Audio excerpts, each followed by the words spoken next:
اعوذ باللہ من الشیطان الرجیم، بسم اللہ الرحمن الرحیم۔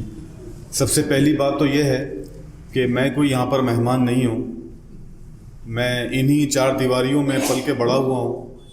میں ان خوش نصیب بچوں میں سے ہوں کہ جنہوں نے جب اپنی دنیا میں آنکھ کھولی تو ایسے گھرانوں میں آنکھ کھولی جن کا تعلق تحریک و تنظیم اسلامی سے ہے۔ میرے مامو جان ڈاکٹر جاوید مکرم صدیقی صاحب، میرے بابا پروفیسر ڈاکٹر عبدالحمید صاحب اور میں اور میرے اور بھی بڑے، ان سب کی جو مایہ ناز زندگیاں ہیں، جو کچھ یہ سوچتے ہیں، جو کچھ یہ کرتے ہیں، یہ سب کچھ تنظیم و تحریک اسلامی کی مرہون منت۔ تو میں یہاں کوئی مہمان نہیں ہوں۔ سالوں میں شاداب بھائی ہم نے یہیں پہ تربیت و تعلیم پائی ہے، اور اس کا اثر آج بھی روز مرہ کی زندگیوں میں ہم جو کام کرتے ہیں، جو فیصلے ہم کرتے ہیں، جو پیشنٹ کیئر میں ہمارا انوالومنٹ ہے، جس جذبے سے، جس نیتوں سے ہم کام کرتے ہیں، وہ سب میں تحریک و تنظیم کا رول ہے۔ تنظیم و تحریک کے جو مربی لوگ ہیں اور ہمارے والدین، یہ وہ جائنٹس ہیں جن کے کندھوں پر ہم جیسے بونے کھڑے ہیں۔ دوسری بات یہ ہے کہ تاریخ یہ بات دیکھ رہی ہے اور اللہ کے کاتبین اپنی کتابوں میں یہ درج کر رہے ہیں کہ ایک ایسے پرفتن زمانے میں جہاں نفرتوں اور زہر کا ماحول ہے، جہاں دشمنیاں، عداوتیں، سازشیں، مشکلیں، مصیبتیں مسلمانوں کے اندر بھی اور باہر سے بھی موجود ہیں، وہاں پر ایک تنظیم، ایک تحریک اپنا سر جھکائے دہائیوں سے اس سنجیدہ کام میں لگی، کنسٹرکٹیو کام میں لگی، جس کا توڑ پھوڑ سے کوئی تعلق نہیں ہے، جو انسانوں میں، جو آدمیوں کو انسان بنانے کی کوشش میں لگی۔ اور مجھ جیسے کئی لوگ، میرے بابا جیسے کئی لوگوں کو یہ تنظیم معاشرے کو دے چکی ہے، جو اپنا اپنا کام جس انداز میں بھی وہ کر سکتے ہیں وہ کر رہے ہیں۔ جب میں یہاں بہت سالوں کے بعد آیا ہوں، 8-9 سال میں اورنگ آباد میں نہیں تھا، تو اس بلڈنگ میں میں کئی سالوں کے بعد آیا ہوں۔ میری پہلی جو فیلنگ تھی وہ یہ تھی کہ اخترالزماں ناصر صاحب مشہور شاعر ہیں، گزرے ہیں، ماہر اقبالیات، انہوں نے ایک شعر کہا تھا کہ یہاں کے ذرے ذرے میں خورشید پائے جاتے ہیں، یہاں کی خاک سے انسان بنائے جاتے ہیں۔ تو تنظیم اور تحریک کے جتنے مراکز ہیں، وہ ایس آئی او ہو، وہ جی آئی ہو، وہ خواتین کا ونگ ہو، یا جتنے جہاں ممکن ہے کہ دیکھنے میں وہ خستہ حال لگیں، یہ تو خیر بہت اچھی بلڈنگ ہے، اس سے بھی کئی کمزور ہمارے مراکز ہوں گے ہندوستان میں، لیکن وہاں کی خاک سے انسان بنائے جاتے ہیں۔ اس کے بعد میرا سبجیکٹ بہت پریسائز ہے، میں چاہتا ہوں کہ میں اس سبجیکٹ سے تھوڑا سا باہر نکل کے بات کروں، اور کچھ 4-5 موٹی سی باتیں ہیں وہ آپ کے حوالے کروں۔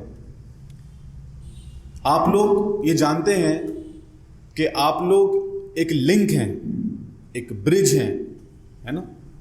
آپ ایک خلا کو پر کرنے کا ایک سیمنٹ ہیں کہ ایک طرف جہاں کمیونٹی ہے، معاشرہ ہے، سماج ہے، اور دوسری طرف ہیلتھ کیئر فیسلٹی ہے۔ اب ہیلتھ کیئر سسٹم انڈیا کا، شاداب بھائی بتا چکے ہیں کہ ایک بہت کمپلیکس سسٹم ہے، اس میں کئی خرابیاں ہیں۔ ساحل لدھیانوی نے کبھی کہا تھا کہ جو نادار تک نہیں پہنچا وہ اپنے معیار تک نہیں پہنچا۔ تو جو نادار لوگ ہیں، طبقے کے جو ضرورت مند لوگ ہیں، ان تک، جو اویئر نہیں ہیں، ان تک ہیلتھ فیسلٹی کو لے کر جانا، ان کے مسائل کو حل کرنا، یہ آپ کی ذمہ داری ہے۔ یہ آپ نے بہت بڑا بیڑا اپنے سر اٹھا لیا ہے، بہت بڑی آپ میں ذمہ داری ہے، اور جتنی بڑی ذمہ داری ہے مجھے لگتا ہے کہ اتنی زیادہ موٹیویشن کی آپ کو ضرورت ہے۔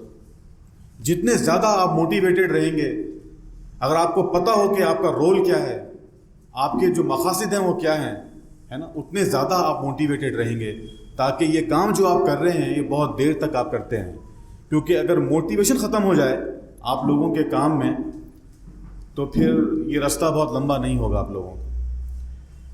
اللہ کے رسول صلی اللہ علیہ وسلم نے فرمایا کہ خیر الناس من ینفع الناس، کہ یہ لوگوں، تم میں سے بہترین وہ ہے جو عام انسانوں کے لیے سب سے زیادہ نفع بخش ہے۔ یہ تو موٹیویشن آپ کے پاس ہے جو تحریک ہم کو دیتی ہے، لیکن اس کے علاوہ ایسے 4-5 کام ہیں جو آپ لوگوں کے اسفیئر آف ایکٹیویٹی میں آتے ہیں. اگر آپ لوگ یہ سمجھتے ہیں کہ صرف آپ کا کام یہ ہے کہ ایک پیشنٹ کو دواخانے پہنچا دینا، کچھ سہولتوں کے ساتھ اس کا علاج کروا دینا، صرف اتنا ہی آپ کا رول ہے، تو میں سمجھتا ہوں کہ بہت بڑی غلطی ہوگی یہ سمجھنا، ہے نا. مجھے ایسا لگتا ہے کہ میڈیکل سوشل ورکرز، اور وہ سوشل ورکرز میڈیکل ایکٹیوسٹ جن کا تعلق جماعت اسلامی جیسے تحریک و تنظیم کے ساتھ ہے، ان کا رول کیا ہونا چاہیے. یہ آپ کے کیا کہتے ہیں اسفیئر آف ایکٹیویٹی میں ہے، جیسے کہ عبدالغفار صاحب فرما رہے تھے، میں وہ بہت غور سے سن رہا تھا، انہیں کو میں دہرانا چاہتا ہوں. ایک یہ کہ یہ بات کوئی ڈھکی چھپی نہیں ہے کہ جس طریقے سے ہوس نے نو انسانی کو ٹکڑے ٹکڑے کر دیا ہے، تو یہ ہوس ڈاکٹرز میں اور ہاسپٹلس میں اور جو ہیلتھ کیئر انڈسٹری ہے، خصوصاً سب کانٹیننٹ کی، یہ جو خطہ ہے سب کانٹیننٹ، انڈیا، پاکستان، بنگلہ دیش، سری لنکا، یہ جو بیلٹ ہے، یہاں جو اس کی حالت ہے، حالت زار ہے، وہ اور کئی دنیا میں آپ کو نہیں ملے گی. کہ ایک ہوس کا ماحول، ایک ہوس کا نشہ ہے، جن کے پاس کوئی اخلاقی معیار، کوئی اقدار، کوئی اصول، کچھ نہیں. میں عام طور پہ ہمارے سرکلس میں یہ بات کہتا ہوں کہ چوروں کے اور ڈاکوؤں کے بھی اصول ہوتے ہیں. کبھی سنا ہے آپ نے کہ کسی ڈاکو نے کسی جھوپڑی پہ ڈاکہ مارا ہو؟ نہیں، وہ رحم سے کام لیتا ہے، ارے جھوپڑی ہے چھوڑ. لیکن ہیلتھ کیئر سسٹم انڈیا کا، افسوس کی بات یہ ہے کہ ان جھوپڑیوں میں ڈاکے ڈالتے ہیں. وہ کسان جو اپنے بیلوں کو گروی رکھ کر، اپنے کھیت کے بیلوں کو بیچ کر پیسہ جمع کرتے ہیں. میں نے گھاٹی میں لوگوں کو کاؤنٹر پر سکے گن گن کر جمع کرتے ہوئے پے کرتے ہوئے دیکھا ہے. سکے، ایک پوٹلی میں سکے گن گن کر کیش کاؤنٹر پہ دیتے ہوئے دیکھا. تو یہ جو ہوس کا ماحول ہے، تو آپ جانتے ہیں، اور جہاں پہ پیشنٹ کی حالت یہ ہے کہ ہم ہیں متاع کوچہ و بازار کی طرح، اڑتی ہے ہر نگاہ ہم پر خریدار کی طرح. تو پیشنٹ کی حیثیت ہیلتھ کیئر انڈسٹری میں اس طریقے سے ایک بے جان سی چیز. تو کرپشن کا جو ماحول ہے ہمارے ہیلتھ کیئر سسٹم میں، یہ کوئی ڈھکا چھپا نہیں ہے، چاہے وہ گورنمنٹ سیکٹر ہو، پرائیویٹ سیکٹر ہو، ہے نا.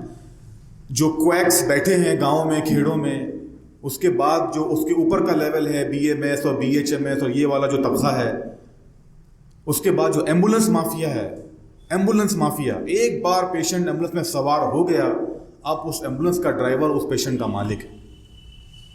جہاں اس کو دارو کی بوتل اور 3,000-5,000 روپے کیش اس کو مل جائے، وہاں وہ پیشنٹ ڈراپ کرے گا، وہ کہیں اور نہیں جائے گا. تو یہ جو ایمبولینس مافیا کام کر رہا ہے، آپ لوگوں کا رول اس سب کو توڑتا ہے، اس چین کو توڑتا ہے. کیونکہ جب آپ کا تعلق سیدھا معاشرے اور سماج سے ہے، کمیونٹی میں آپ کا کام ہے، جب آپ کے محلے میں، آپ کے محلے کے اطراف و اکناف کے علاقوں میں آپ کی پہچان یہ ہے کہ بھی فلاں صاحب ہے، وہ میڈیکل ایکٹیوسٹ ہے، آپ بات سمجھ رہے ہیں. تو یہ سارا جو سیکوینس ہے کٹ کا اور کمیشن کا اور کرپشن کا، اور یہ جو پورا ایک نیکسس ہے، ایک کوکس ہے جو نیٹ ورک کام کرتا ہے، جس کا خمیازہ پیشنٹ کو بھگتنا پڑتا ہے. ایک ٹریٹمنٹ کاسٹ جس کی قیمت 20 پیسے ہے، وہ 1 روپے کیسے ہو جاتی ہے؟ اس طریقے سے ہوتی ہے کہ بیچ میں ایمبولینس کا مافیا ہے، جس ڈاکٹر نے پیشنٹ کو ریفر کیا ہے گاؤں کھیڑوں سے، اس کا ایک کٹ ہے، اور 20 سے 30% وہ فائنل بل کا لیتے ہیں.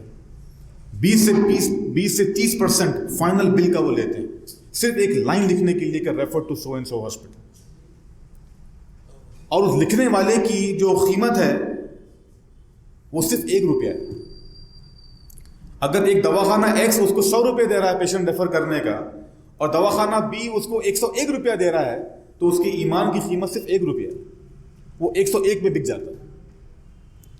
تو آپ لوگ، میں اپنی بات کو بہت لمبا نہیں کھینچنا چاہتا، میں صرف آپ کو پہلا پوائنٹ بتانا چاہ رہا ہوں کہ یہ جو کرپشن کا جو ماحول ہے میڈیکل فیلڈ میں انڈیا میں، اس کو آپ توڑتے ہیں، اس کا توڑ ہے آپ، اس سائیکل کو توڑتے اور کاٹتے ہیں آپ، اس پورے سسٹم کو بائی پاس کرتے ہیں آپ، کہ آپ سیدھا سماج اور ڈاکٹرز دواخانے کے بیچ میں آپ ہیں، جو کہ آپ ایتھیکل لوگ ہیں، آپ کے پاس کچھ اخلاقیات ہیں، کچھ اصول ہیں. پہلی بات تو یہ ہے، یہ بہت بڑا رول ہے، اسی میں آپ بہت سارے پیسے پیشنٹ کے بچا لیتے ہیں. تو میرا آپ سے، خیر میں اس سے بعد میں آؤں گا، آپ کا دوسرا رول یہ ہے کہ جو ایکسپلوئٹیشن، اب یہ تو ہو گیا کرپشن دواخانے کے باہر کہ آنے تک، مطلب پیشنٹ ابھی ایڈمٹ بھی نہیں ہوا ہے، اس کے نام کی پرچی کٹ گئی ہے، اس کے نام کا کٹ گیا ہے. آپ بات سمجھ رہے ہیں؟ یہ جو ریفریز ہیں اور جو ایمبولینس مافیا ہے، ہو گیا، یہ ہے ایک ایکسپلوئٹیشن. اب اس کی جب پیشنٹ دواخانے کے اندر آ گیا تو اب ہوتا ہے دوسرا ایکسپلوئٹیشن کہ جو ٹیسٹ جن کی ضرورت نہیں ہے وہ بھی ہو رہے ہیں، وہ آپریشن جن کی ضرورت نہیں ہے وہ بھی ہو رہے ہیں. اب یہ جو یوجناؤں کا جو ماحول اورنگ آباد میں ہے، اس کا ایک ایڈوانٹیج بھی ہے، لیکن ڈس ایڈوانٹیج یہ بھی ہے کہ پیشنٹ کو لگتا ہے کہ ارے واہ، پیشنٹ آپریشن تو فری میں ہو رہا ہے، سرکار پیسہ دے گی، ہمارا تو کچھ جاتا نہیں ہے، ہم کو تو صرف راشن کارڈ دینا ہے. اس کو یہ نہیں پتا کہ کئی سارے آپریشنس انوارنٹیڈ ہیں، ریکوائرڈ نہیں ہے. تو یہ جو ایکسپلوئٹیشن ہے، پھر دواؤں کا جو بل ہے، ملٹیپل ٹائمز ہو کر جو بل بنتا ہے نا، وہ چاہے لیبارٹری کا ہو، وہ امیجنگ سینٹرز کا ہو، وہ فارماسیوٹیکل کمپنیز کا ہو. تو یہ جو انٹرنل ایکسپلوئٹیشن ہے، آپ لوگ یہاں پہ کے کام کر سکتے ہیں، ہے نا. جیسے کہ توصیف بھائی ہیں، توصیف بھائی اگر آئیکون ہاسپٹل یا کسی اور دواخانے جاتے ہیں تو وہ اپنی شرطوں پر ٹریٹمنٹ کروا سکتے ہیں، لیکن وہ کب کروا سکتے ہیں؟ جب ان کے پاس ایک پیشنٹ بیس ہوگا. تو آپ لوگوں کو پہلے اپنا کام بڑھانا ہے. جتنا پیشنٹ بیس آپ کا بڑا ہوگا اتنی قوت اور طاقت آپ کے پاس ہوگی کہ اپنے ٹرمز آپ ڈکٹیٹ کروا سکتے ہیں ایک دواخانے سے جن سے آپ ٹائپ کر لیں کہ صاحب یہ ہمارے پیشنٹس ہیں، ان کا ایکسپلوئٹیشن نہیں ہونا چاہیے. This should be written on paper on the memorandum of understanding between you and us, کہ کوئی بیجا ٹیسٹ نہیں ہوں گے، کوئی ان ریکوائرڈ آپریشنس نہیں ہوں گے، کوئی بیجا دوائیاں نہیں دی جائیں گی، تاکہ بل واجبی ہو. تو یہ ہے سیکنڈ لیول جہاں پہ آپ لوگوں کا رول ہے. جو انٹرنل، ایک ہوگا ایکسٹرنل جس کو آپ نے بائی پاس کیا، کہ پیشنٹ کسی مافیا کے تھرو آپ دواخانے کے پاس نہیں آیا ہے، وہ آپ کے تھرو دواخانے کے پاس آیا ہے. تو آپ نے ایک وہاں ضرب لگائی، آپ کی سیکنڈ ضرب لگے گی جب آپ ہاسپٹل کا جو انٹرنل ایکسپلوئٹیشن ہے نا، وہاں پہ آپ کام کریں گے. دوسری بات، تیسری بات یہ ہے کہ جو فیڈ بیک آپ جمع کرتے ہیں پیشنٹ سے، پیشنٹ کے فیملی سے، یہ مت سمجھیے کہ ایک پیشنٹ نے آپ کی ریکویسٹ کو ابلائج کیا. میرے پاس ٹائم ہے توصیف بھائی 10 منٹ. تو آپ یہ مت سوچیے کہ دواخانے نے کوئی احسان کیا ہے آپ کے اوپر. دونوں بینیفیشریز ہیں. دواخانہ، ڈاکٹر کی پہچان پیشنٹ سے ہے. پیشنٹ ہی نہیں ہے تو ڈاکٹر کس چیز کا ہے؟ دواخانے میں پیشنٹس نہیں آئیں گے، دواخانہ کیا کرے گا؟ وہ تو صرف کانچ کا اور سنگ مرمر کا ایک محل بن کے رہ جائے گا. تو آپ لوگ جو پیشنٹ پرووائڈ کر رہے ہیں، تو پیشنٹ بینیفیشری ہے ایک آنیسٹ ٹریٹمنٹ کا، اور دواخانہ بھی بینیفیشری ہے. تو کوئی کسی پہ احسان نہیں کر رہا ہے. تو دواخانے کے سامنے آپ ہاتھ جوڑ کے کھڑے نہیں رہیں گے. آپ کے اندر جو ایٹیٹیوڈ ہے بھائی، ادب ہوگا، لحاظ ہوگا، ٹھیک ہے، لیکن آپ صرف یہ مت سمجھیے کہ بھائی ڈاکٹر نے ہماری بات مان لیا کہ کچھ 2000 روپے کم ہو گئے بل میں، اتنا کافی ہے. آپ ان سے یہ کنوینس کروائیے کہ صاحب ہمارے پیشنٹس کا جو فیڈ بیک ہم آپ کو دیں گے، تو اس سے جو سسٹم ڈیولپ ہوگا کہ بھائی جیسے کہ توصیف بھائی ہیں، انہوں نے 100 پیشنٹس کا فیڈ بیک دیا کہ پچھلے 1 سال میں آئیکون ہاسپٹل کو 100 پیشنٹس ہم نے یہاں ٹریٹمنٹ کروایا، اور ان کا فیڈ بیک یہ ہے، honest feedback, audit, treatment کیسا ہوا، ڈاکٹر کیسا تھا، کمیونیکیشن کیسا رہا، بلنگ کیسی تھی، اوور آل فیسلٹی کیسی تھی، نرسنگ سٹاف کیسا تھا، at the time of discharge آپ کی کیا سیٹسفیکشن لیول ہے. یہ جو فیڈ بیک آپ دیں گے، اس سے جو سسٹم امپروو ہوگا. تو سسٹم کو امپروو کرنا یہ آپ کی تیسری ذمہ داری ہے. تو صرف علاج کروا کے پیشنٹ کو چھوڑ دینا اور اللہ حافظ، یہ نہیں ہے. آپ کو فیڈ بیک دینا ہے، چاہے وہ گورنمنٹ سیکٹر ہو، ہے نا، چاہے وہ پرائیویٹ سیکٹر ہو، دونوں کو آپ کو فیڈ بیک پرووائڈ کرنا کہ صاحب یہ آپ کے پاس لے کیوں نہیں ہے، یہاں آپ کے پاس گڑبڑ ہو رہی ہے، کہ آپ کے ڈاکٹرز ٹھیک سے بات نہیں کرتے ہیں، پورا وقت نہیں دیتے ہیں، یا آپریشن کے ریزلٹس میں کچھ گڑبڑ ہے جو باہر ہم آبزرو کر رہے ہیں، اور آپ کے پاس جو ریزلٹس ہیں جی، ہے نا. تو یہ فیڈ بیک دینا آپ کی تیسری رسپانسبلٹی ہے تاکہ سسٹم ڈیولپ ہو. چوتھا یہ ہے کہ ڈاکٹرز کو اسکولنگ بھی کرنا ہے. ڈاکٹرز کی اسکولنگ بھی آپ کی ذمہ داری ہے، کہ تحریک اور تنظیم کا جو پورا بنیاد ہے وہ اخلاقیات ہے. اور میں آپ کو سچ بتا رہا ہوں کہ اخلاقیات ڈاکٹرز کو کوئی نہیں پڑھا رہا. غفور صاحب جو باتیں فرما رہے تھے، کاش کہ یہ میڈیکل سلیبس میں بھی ہو. ڈاکٹرز کو کوئی نہیں پڑھا رہا ہے کہ میڈیکل ایتھکس کیا ہے، مورالٹی کیا ہے، ہائی ویلیوز کیا ہیں، یہ کوئی نہیں پڑھا رہا ہے.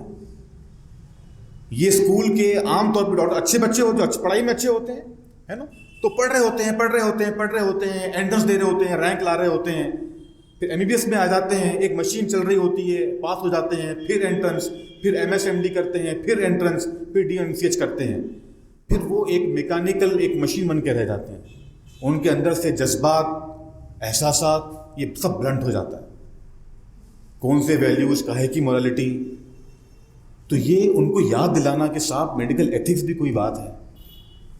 تو ڈاکٹرز کو پرسنل میٹنگ کر کے یا گروپ میٹنگ کر کے ان کو یاد دلانا کہ آپ کے اپنے ایتھکس کیا ہیں، ہائر ہیومن ویلیوز کیا ہیں، جن کے اوپر آپ لوگوں نے کام کرنا چاہیے. یہ بھی آپ کی ذمہ داری ہے، ورنہ کون کرے گا؟ یہ کوئی میڈیکل کالج یہ نہیں کر رہا ہے شاید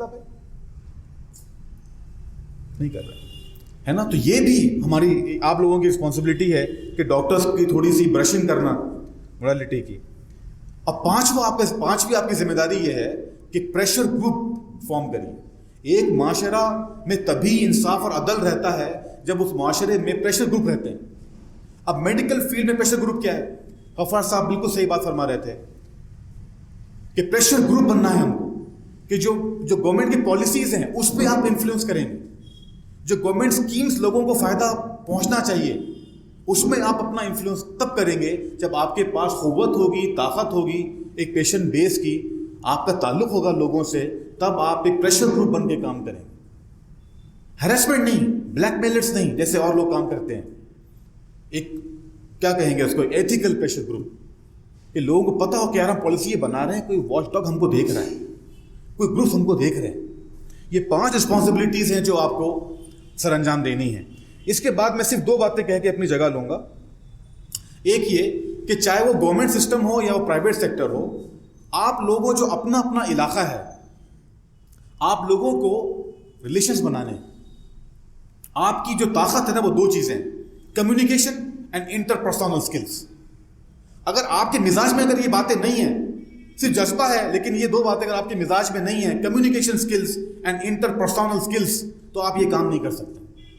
تو ایک میڈیکل کالج کے ڈین سے لے کے وہاں کے ریزیڈنٹ ڈاکٹرز، الگ الگ ڈپارٹمنٹس کے، وہاں کا جو پیرامیڈیکل سٹاف ہے، وہاں کا جو امیجنگ سینٹر ہے، اس دواخانے کے آس پاس جو میڈیکل سٹورز ہیں، ان سب سے آپ کے تعلقات ہونے چاہیے، تاکہ آدھی رات کو کسی پیشنٹ کو کوئی ضرورت پڑ رہی ہے تو چاہے وہ ڈین ہو، چاہے اس کے آفس کے کچھ اور لوگ ہوں، وہاں سے لے کے جو میڈیکل سٹور ہے جہاں سے سامان سپلائی ہوتا ہے وہاں تک آپ کے تعلقات ہونے چاہیے تاکہ پیشنٹس کی ٹریٹمنٹ میں آسانی ہو.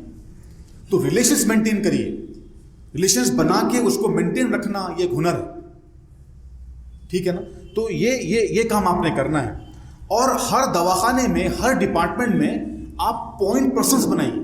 پوائنٹ پرسنس جیسے کہ گھاٹی ہے، گھاٹی کا جو ڈپارٹمنٹ آف نیورو سرجری ہے، میں آپ کا پوائنٹ پرسن کہ بھئی کوئی مسئلہ ہو گھاٹی میں، برین اسپائن سرجری میں ڈاکٹر صاحب صاحب، تو ایسے پوائنٹ پرسن بنائیے تاکہ آپ کا کام بالکل آسان ہو جائے. جو ریزیڈنٹ ڈاکٹرز وارڈز میں کام کرتے ہیں ان سے تعلقات بنائیے، تو آپ اپنی دعوت بھی دیں گے، ان کی کچھ ماڈل برشنگ بھی ہوگی، ان میں کوئی سوشل ایکٹیویزم کی سینس بھی آئے گی، اور پیشنٹس کا کام تو آن گراؤنڈ وہی لوگ کرتے ہیں، ریزیڈنٹ ڈاکٹرز گورنمنٹ دواخانوں میں. تو تعلقات بنائیے، اس کو مینٹین کریے. اور دوسرا یہ ہے، اب میں اپنی آخری بات کہہ رہا ہوں، کچھ اور باتیں بھی تھی لیکن چھوڑ دیتا ہوں کسی اور موقع پر، کہ کرائسس کے ٹائم میں آپ کا بہت رول ہے. کرائسس کے ٹائم، چاہے وہ کوئی ایمرجنسی ہو، چاہے وہ اینڈ آف لائف میں پیشنٹ کیئر ہو، کہ کوئی پیشنٹ انتقال کرنے والا ہے کسی بھی دواخانے میں، تو اس کی فیملی آلریڈی بہت ایموشنلی چارج ہوتی ہے. ان کو کیسے کنٹرول کرنا ہے، ان کو کیسے کمیونیکیٹ کرنا ہے. ہر ڈاکٹر تو اچھا نہیں ہوتا کمیونیکیشن میں، تو ڈاکٹرز کی باتیں، اس کا پلان وغیرہ سب پیشنٹ فیملی کو کنوے کرنا، وہ جو ایک بہت کرٹیکل ہے. ورنہ ہوتا کیا ہے، جب ڈیتھ ہوتی ہے لوگ وائلنٹ ہو جاتے ہیں، ہم نے دیکھا ہے پرائیویٹ سیکٹر میں بھی گورنمنٹ میں بھی، تو یہ جو وائلنس ہے ایک پیشنٹ کے خراب ہونے میں یا اس کے انتقال کے ٹائم پہ، تو وہ سب بھی آپ کنٹرول کر سکتے ہیں، ہے نا. تو آپ لوگوں کو بہت کام کرنا ہے، اپنا پیشنٹ بیس بڑھانا ہے، تبھی جا کر یہ جو باتیں میں نے کہی ہیں اس میں آپ رول پلے کر سکتے ہیں. آخری بات یہ ہے کہ ان دواخانوں کو مارک کریے جن کا مینجمنٹ اخلاقی ہے. ہر دواخانہ اخلاقی نہیں ہے، ہر ڈاکٹر بھی اخلاقی نہیں، میں آپ کو بتا رہا ہوں، چاہے مسلمانوں میں ہو غیر مسلمانوں میں، اچھے برے لوگ ہر جگہ ہیں. تو اس پہ ریسرچ کریے، مارک کریے کہ بھئی یہ ڈاکٹر ہیں اس سبجیکٹ کا، یہ دواخانہ ہے جس سے ہم کو تعلق مینٹین کرنا ہے، یہ ایتھیکل لوگ. آپ بات سمجھ رہے ہیں؟ تو اس سے بہت ساری باتیں آپ کی، اگر پیشنٹ کسی نئی جگہ پہ جاتا ہے جن کے مزاج میں یہ سب نہیں ہے، جن کے سامنے صرف بزنس ہے نا، تو یہ بھی کام آپ کو کرنا ہے کہ مارک کریے ان ڈاکٹرز کو، چاہے مسلمس میں ہو وہ نان مسلمس میں ہو، اور ان دواخانوں کو جو اچھا اور بہتر کام کر رہے ہیں، ہے نا. میں غالب کے اس شعر پر اپنی بات کو ختم کرتا ہوں کہ بس کے دشوار ہے ہر کام کا آسان ہونا، آدمی کو بھی میسر نہیں انسان ہونا. السلام علیکم.